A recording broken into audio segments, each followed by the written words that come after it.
தமிழ்நாடு தீண்டாமை ஒழிப்பு முன்னணியின் சார்பில் அனைவருக்கும் வணக்கத்தை உரித்தாக்கிக் கொள்கிறேன். டிசம்பர் 19ஆம் தேதி சென்னை சர்பிடி தியாகராஜர் அரங்கத்தில் பட்டியலின மக்களின் உரிமைகளுக்கான ஒரு மாநாட்டை தமிழ்நாட்டில் இருக்கிற பட்டியலின மக்களின் உரிமைகளுக்காக போராடுகிற அனைத்து இயக்கங்களையும் ஒருங்கிணைத்து இந்த மாநாட்டை நாங்கள் நடத்த இருக்கிறோம்.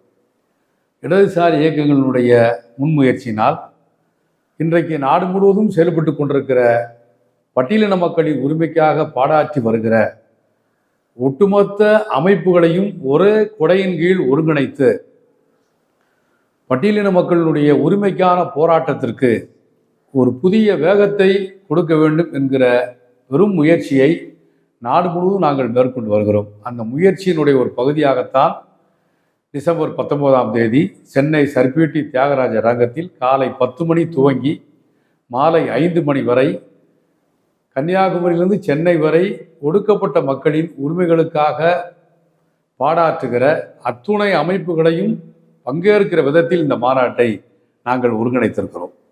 இவ்வளவு பெரிய தயாரிப்பு செய்ய வேண்டிய அவசியம் என்ன இருக்கிறது என்கிற முறையில் பொதுவாக பொதுவெளியிலே கேள்விகளை எழலாம்.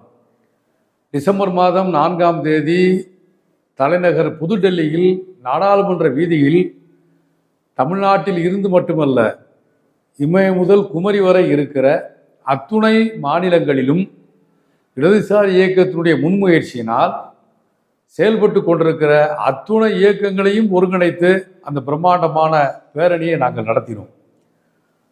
அந்த பேரணியினுடைய தொடர்ச்சியாக இந்தியாவில் இருக்கிற அத்துணை மாநிலங்களிலும் தலித் உரிமைகளுக்கான உச்சி மாநாட்டை நடத்துவது என்று நாங்கள் முடிவெடுத்திருக்கிறோம். இவ்வளவு பெரிய முன்னெடுப்பு நாடு முழுவதும் அனைத்து இயக்கங்களையும் ஒருங்கிணைத்து தலைநகர் புதுடெல்லியில் பேரணி, அனைத்து மாநில தலைநகரங்களிலும் மாநில உரிமைகளுக்கான உச்சி மாநாடு. இந்த மாநாட்டு ஏதோ ஒரு இயக்கம் 2 இயக்கம் மட்டுமல்ல, சாத்தியமான அளவிற்கு ஒத்த கருத்துடைய அனைத்து இயக்கங்களையும் ஒருங்கிணைப்பது என்கிற முறையில் ஒரு மாபெரும் மேடை இந்த நாட்டில் எங்களுடைய முன்முயற்சியினால் உருவாக்கப்பட்டு வருகிறது. இவ்வளவு பெரிய ஒரு தயாரிப்பு பணியை செய்ய வேண்டிய நிலைமையில் நாடு இருக்கிறது என்பதை நான் கவனப்படுத்த விரும்புகிறேன். தலித்துகளின் பட்டியலின மக்களின் உரிமைகள் ஒரு நேர்கோட்டில் அது வளர வேண்டிய அளவிற்கு கிடைக்க வேண்டிய அளவுக்கு இல்லாவிட்டாலும் கூட ஒரு நேர்கோட்டில் முன்னேற்றம் வந்து கொண்டிருந்த சூழலில் 9 ஆண்டு கால பாஜக ஆட்சி ஏறக்குறைய பட்டியலின மக்களுடைய வளர்ச்சியை மிக பெருமளவிற்கு பாதித்திருக்கிறது. நான் பகிரங்கமாக குற்றம் சாட்டுகிறேன். சிறப்பு உட்கூறு திட்டம் என்கிற ஒரு மகத்தான திட்டம் ஒவ்வொரு மாநிலத்திலும் மாநில அரசாங்கத்துடைய பட்ஜெட்டில் அந்த மாநிலத்தில் வாழ்கிற பட்டியலின மக்களின் மக்கள் தொகைக்கு ஏற்ப தனியாக நிதி ஒதுக்கீடு செய்து இதர பொது திட்டங்களில் இல்லாமல் புதிய வளர்ச்சி திட்டங்களை உருவாக்கி செலவு செய்ய வேண்டும் என்பதற்காக உருவாக்கப்பட்ட பட்டியலின மக்களுக்கான சிறப்பு உட்கூறு திட்டத்தை, துணை திட்டத்தை ஒன்றுமில்லாமல் இன்றைக்கு பாஜக செய்திருக்கிறது. நாங்கள் நிதி ஒதுக்குவதாக அவர்கள் சொல்கிறார்கள். ஆனால் திட்டம் என்கிற பெயரால் நிதி ஒதுக்கப்படவில்லை. மாறாக அந்த திட்டத்தையே சீர்குலைத்து பட்டியலின மக்களினுடைய மேம்பாட்டு திட்டம் என்கிற பெயரால் அழைக்கிறார்கள். இது முழுவதுமாக பட்டியலின மக்களை அவருடைய பொருளாதார வளர்ச்சியை வஞ்சிக்கிற ஒரு ஏற்பாடு என்பதை நான் குறிப்பிட விரும்புகிறேன். அதே போல தமிழ்நாடு உள்ளிட்ட பல மாநிலங்களில் ஒரு செழுமையான கல்விக் கொள்கை, இந்த கொள்கையில் கூட மாற்றம் வேண்டும் என்று நாம் போராடி கொண்டிருக்கிறோம். இன்னும் கூட கடைக்கோடியில் வாழ்கிற அனைவருக்கும் கல்வி சாத்தியமாக வேண்டும் என்று நாம் போராடி கொண்டிருக்கிற போது ஒவ்வொரு மாநிலத்தினுடைய கல்வி வளர்ச்சியை மிக மோசமான முறையிலே பாதிக்கக்கூடிய விதத்தில் இன்றைக்கு அவர்கள் புதிய கல்விக் கொள்கை என்கிற பெயரால் ஒரு கல்விக் கொள்கையை அறிமுகப்படுத்துகிறார்கள். 3ஆம் வகுப்பில், 5ஆம் வகுப்பில், 8ஆம் வகுப்பில் என்று இடைநிற்றலை ஊக்குவிக்கக்கூடிய விதத்தில் அவருடைய கல்விக் கொள்கையை வடிவமைத்திருக்கிறார்கள். அதே போல குலக்கல்விக் கொள்கை போன்ற சாதிவாரியான தொழிலை, சாதிக்கு ஒரு தொழில் என்று இருக்கிற இவைகளெல்லாம் பின்பற்றக்கூடிய விதத்தில் நம்முடைய புதிய கல்விக் கொள்கைகளுடைய ஒரு பகுதியாக அதை மாற்றி தொழில் கல்வி என்கிற பெயரால் மாணவர்களுடைய கல்வியை வஞ்சிக்கிறார்கள். இப்போது கூட நாம் பார்க்கிறோம், விஸ்வகர்மா யோஜனா என்கிற பெயரால் ஒரு தொழில் திட்டத்தை அவர்கள் அறிவித்திருக்கிறார்கள்.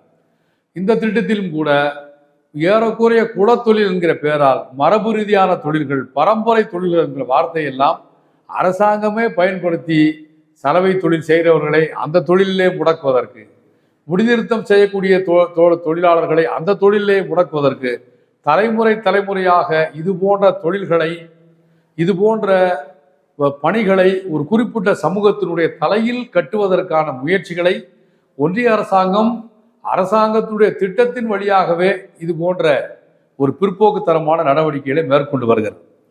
இன்றைக்கும் இந்தியாவில் நிலம் இல்லாத பட்டியலின மக்கள், வேலைவாய்ப்பு கிடைக்காத பட்டியலின மக்கள், அனைத்து பகுதி மக்களும் பாதிக்கப்படுகிறார்கள் என்பதில் மாறுபட்ட கருத்தில்லை. பட்டியலின மக்கள் மட்டுமல்ல, இந்த நாட்டில் வாழக்கூடிய பிற்படுத்தப்பட்டவர்கள், மிகவும் பிற்படுத்தப்பட்டவர்கள், ஏன் உயர் சமூகத்தினுடைய ஒரு பகுதியினர் கூட வறுமையின் கோரப்பிடியில் இருக்கிறார்கள் என்பதில் மாறுபட்ட கருத்தில்லை.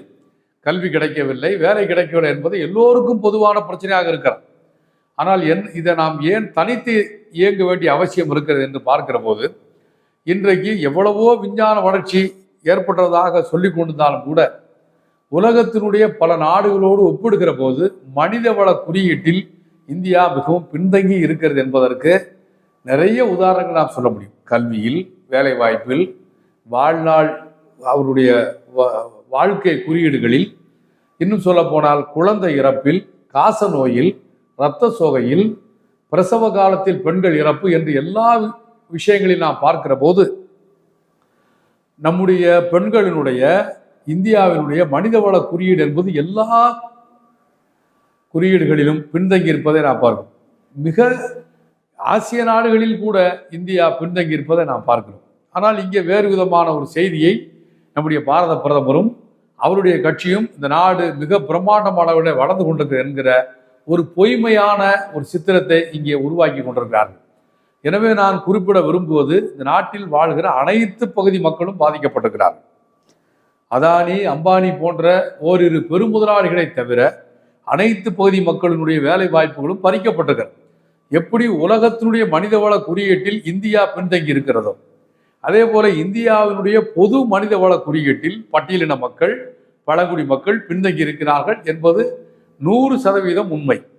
இந்த பின்தங்கி இருக்கக்கூடிய மக்களின் வாழ்வாதாரத்தை உயர்த்துவதற்காக இந்த 9 ஆண்டு காலத்தில் பாஜக அரசாங்கம் மேலும் அவருடைய வாழ்க்கையில் ஏற்படுத்தக்கூடிய பாதகங்களை சரி செய்வதற்காக பட்டியலின மக்களுக்காக பாடாற்றுகிற அனைத்து அமைப்புகளையும் ஒருங்கிணைத்து ஒரு வலிமையான எதிர்ப்பு குரலை இந்த நாட்டில் ஒருங்கிணைக்க வேண்டும் என்று நாங்கள் கருதுகிறோம். அதன் அடிப்படையில் தான் இந்த மாநாட்டை நாங்கள் ஒருங்கிணைத்திருக்கிறோம். கல்விக்கான கோரிக்கை, வேலைவாய்ப்புக்கான கோரிக்கை, நிலம் விநியோகம் செய்ய வேண்டும் என்கிற கோரிக்கை, 100 நாள் வேலை திட்டம் என்று சொல்லப்படுகிற கிராமப்புற வேலைவாய்ப்பு உறுதியளிப்பு சட்டம். இன்றைக்கு நாம் பார்க்கிறோம், சென்னை போன்ற பெருநகரங்களிலே ஏராளமான புலப்பெயர்வுகள் கிராமப்புறங்களிலிருந்து நகரங்களுக்கு வந்து கொண்டே இருக்கிறார்கள். அவ்வாறு நகரங்களுக்கு வருகிறவர்களுக்கு ஆரோக்கியமான வீடுகள் இல்லை. நான் சென்னை மட்டுமல்ல, நாடு முழுவதும் பெருநகரங்களை நோக்கி பட்டியலினம் அனைத்து பகுதி மக்களும் வந்தாலும் கூட பட்டியலின மக்களுடைய வருகை மிக அதிகமாக இருக்கிறது. நகர்ப்புறங்களிலே, சொந்த கிராமங்களிலே இருந்த ஒரு துண்டுதுக்கான நிலங்களை விட்டு அப்புறப்படுத்தி நகரங்களிலே அனாதைகளைப் போல் கிடைக்கிற இடங்களிலே தங்கி வாழ வேண்டிய நிலைமை ஏற்பட்டிருக்கிறது. இந்த நகரங்களை நோக்கி குடிபெயர்வை தடுப்பதில் 100 நாள் வேலை திட்டம் என்று சொல்லப்படுகிற நம்முடைய இந்த கிராமப்புற வேலைவாய்ப்பு உறுதியளிப்பு சட்டத்துக்கு மிக முக்கியமான பங்கு இருக்கிறது. ஆனால் இன்றைக்கு ஒன்றிய பாஜக அரசாங்கம் ஒதுக்க வேண்டிய தொகையை தொடர்ச்சியாக குறைத்து வருகிறது. இப்படியெல்லாம் நாம் ஒவ்வொரு தன்மையிலும் பார்க்கிறோம். கல்வியில், வேலை வாய்ப்பில், சுகாதாரத்தில், அனைத்து விதமான வளர்ச்சிகளிலும் மிக மோசமான விளைவுகளை ஒன்றிய அரசாங்கம் ஏற்படுத்தி வருகிறது. எனவேதான் பனிபடர்ந்த இமயம் முதல் அலைகள் கொஞ்சி விளையாடுகிற தென்குமரி வரை இருக்கிற அத்துணை மாநிலங்களும் இருக்கிற பட்டியலின மக்களுக்காக தொண்டு செய்கிற, அவருடைய உரிமைக்காக போராடுகிற அனைத்து இயக்கங்களையும் ஒருங்கிணைத்து, மாறுபாடுகள் இருந்தாலும், கருத்து வேறுபாடு இருந்தாலும் கூட அனைவரோடும் பேசி ஒரு மாபெரும் எதிர்ப்பு படையை நாம் இந்த நாட்டில் உருவாக்கி கொண்டிருக்கிறோம். அத்தகைய உயர்ந்த லட்சியத்தோடு நடைபெறக்கூடிய மாநாடு வருகிற டிசம்பர் 19ஆம் தேதி சென்னையில் சர்பேட்டி தியாகராஜர் அரங்கத்தில் மாறுபாடுகள் இருந்தாலும், கருத்து வேறுபாடுகள் இருந்தாலும், பாஜகவை எதிர்ப்பதில், பாஜகவினுடைய மனுவாத கொள்கையை எதிர்ப்பதில், பாஜகவினுடைய சாதிய பாகுபாட்டை எதிர்ப்பதில், RSS சித்தாந்தத்தை எதிர்ப்பதில் அனைத்து பட்டியலின மக்களுக்காக தொண்டு செய்கிற அனைத்து இயக்கங்களையும் ஒருங்கிணைத்து நடைபெறக்கூடிய மாநாடு என்பது டிசம்பர் 19ஆம் தேதி சென்னையில் சர்பிடி தியாகராஜ அரங்கத்தில் நடைபெறுகிறது. புகழ்பெற்ற அமைப்புகள், தமிழ்நாட்டில் இருக்கிற அத்துணை அமைப்புகளும் பங்கேற்கிறார்கள் என்கிற முறையில் இந்த மாநாட்டிற்கு மாநில மக்கள் நீங்கள் உங்களுடைய பேராதரவை வழங்கிட வேண்டும். இதனையே அழைப்பாக ஏற்று தமிழ்நாட்டில் அத்துணை பட்டியலின மக்களுக்கான பாடாற்றுகிற அத்துணை அமைப்புகளும் பங்கேற்க வேண்டும்.